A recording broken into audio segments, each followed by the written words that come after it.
I know the title sounds crazy, like you have an O sound and you have a L sound. How could people potentially confuse those two sounds in American English pronunciation? But the reality is that that L sound very often does not actually sound like L, but more like an O, because we use in American English something that's called a dark L sound. So today we're going to be comparing two sounds, that O sound, that O sound, to help you achieve a more natural sound in American English and also make sure you're not confusing them when you use those. Good morning, guys. Good evening. Good afternoon. Welcome to your daily American English pronunciation show. Wake up, American. Slightly different time today just because things were happening this morning. But we are here usually 2 hours to 7 to 8 a.m. New York to make sure that you can get in your 5 to 10 minutes of pronunciation practice for today. In the guide during this process, there's me. Hello, my name is Jeff. It rhymes with breath. It's one of the 4 keys to a natural sound, including placement, pitch, breath, trying to weaken your consonant sounds, strengthen your vowel sounds, and that's something we're going to be talking about today with that dark L. I do want to mention that we're going to be looking at 2 specific sounds, again, that O and that O. But if you're trying to practice other sounds as well, so for instance, like an ah sound versus an sound, so like lock versus luck, or maybe you're trying to practice like an I sound and E sounds, like sit versus seat, and you're like, man, I don't hear the difference. I want to practice this more. Please check out our video description or our comments. Elsa is very kind to sponsor our streams, and they've given you access to a free pronunciation test you can take and free access to all their content to practice those little sounds, because I think that Elsa struggles a little bit with like sentence level stuff, but for those tiny details, trying to hear the difference between little sounds, I think their app is actually very, very helpful. So hopefully that you can have that experience as well. A couple people saying hey to us. What's up to Dan, and what's also up to David? Thanks for being with us. I know a couple other people here too, so thank you for being here as well. Let's take a look at some of our example words for today, and as I'm loading those up, let's also talk a little bit about those sounds. For that O sound to start, this is a sound that probably exists in your first language, but you don't want to do it like O, O. What you're going to notice there, in maybe what happens in your first language when you do the equivalent sound, is you may find that you round your lips doing like oh. We're trying to avoid that. Okay, so first recommendation I have for you for this O sound, look what I just did. Oh, oh, oh, see how my lips stay straight? I don't need to round them. It's not necessary to round your lips for this, so you can actually keep your lips a lot straighter when you're making it. So that's my first recommendation. The second recommendation I have for you is that when you pronounce O in your first language, you may find there is a lot of movement. Maybe you're doing oh, oh, see all that movement there? What we find in American English is that when you have a diphthong, a sound that has two sounds that kind of combine, in this case again, oh, American English, in my opinion, wants to instead take diphthongs and condense it. So instead of having two separate sounds like that, oh, let's maybe try to unite it into a single sound. So this, oh, oh. Hear that difference between oh and oh, oh, versus oh, oh.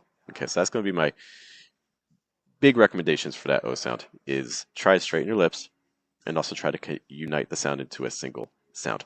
As always, you want to project with a low placement, so it's not oh, oh, oh. Now my placement's by my lips. We want to try to keep that placement down. We want to engage our diaphragm. That's your organ right here beneath your lungs. We want to engage that. The other thing we want to do too is that we want lots of breath and airflow. So it's not oh, oh, and then you can hear the breath just cuts versus oh. See how the breath extends. We want the extension of breath after every sound in American English. Oh, oh. Okay, so let's look at our O words. Those are going to be the first words in all of these pairs. So we're going to say the vowel, then the word. So our first pair has the G sounds with go. So like oh, go, oh, go. How about our next word? We have oh, so, oh, so. How about our next word? Oh, ro, oh, ro. And our last word, bow, oh, bow, oh, bow. So notice we're not saying go, so, row, bow. We're saying go, so, row, bow. Hear those little differences? What's up also to Tina checking us out? Great to see you, miss. Hope you're having fun abroad. Let's compare those O sounds to the dark L sound. So that dark L sound is going to sound more like oh, oh. And I know you may be used to pronouncing an L sound like la, la, and that sounds pretty different, right? But one of the things we talk about in American English We don't really care about consonant sounds. We care about vowel sounds. So we want this consonant sound to become a vowel. And the way we can do that is to get a sound that's more similar to o, o, o. I'm doing that with the tip of my tongue pressed low. You can also have your tongue high, but for me, I find it easier to have my tongue down. The very back of my tongue is going to be raised a little bit. Don't go too high. If you don't know how to raise the back of your tongue, make like a G sound. It's like g, g. That's the back of your tongue going high. G. And then try to transition to an O. It's like g, O, g, g, O, g, O, g, O. Trying to keep the tongue in a similar position. Not exactly the same, but similar. Okay. So with that O sound in mind, let's try to add this to the second word of each of these pairs. A little tip as well. These dark L's are at the end of the word. As this is the end of the word, it's the part of the word that's not stressed, which means the pitch is going to be lower. We're going to be fast. We're going to be weak. So we don't want to extend. We don't want to say go, not the sound we're going for. It's going to be more oh, go. See how weak and light we get at the end. Okay, so let's just do all of those dark L words. We're going to say an O sound, and then we're going to add the initial consonant. Okay, it's like O, go, O, go, O, so, O, so, O, ro, O, ro, O, bo, O, bo. As I'm doing it, you might see my head bobbing. I think it's really important when we practice talking to get your whole body as part of your experience. In your brain, the part of your brain that's related to movement is right next to the part of your brain that's related to language. So we want to try to bridge that connection. Use it. It's going to help make things a lot easier for you. Okay. So our final exercise, what we're going to do, let's link everything together. So we're going to do vowel sounds. So we're going to say O versus O, and then we're going to add the initial consonants like go, go. And I encourage you to practice with me.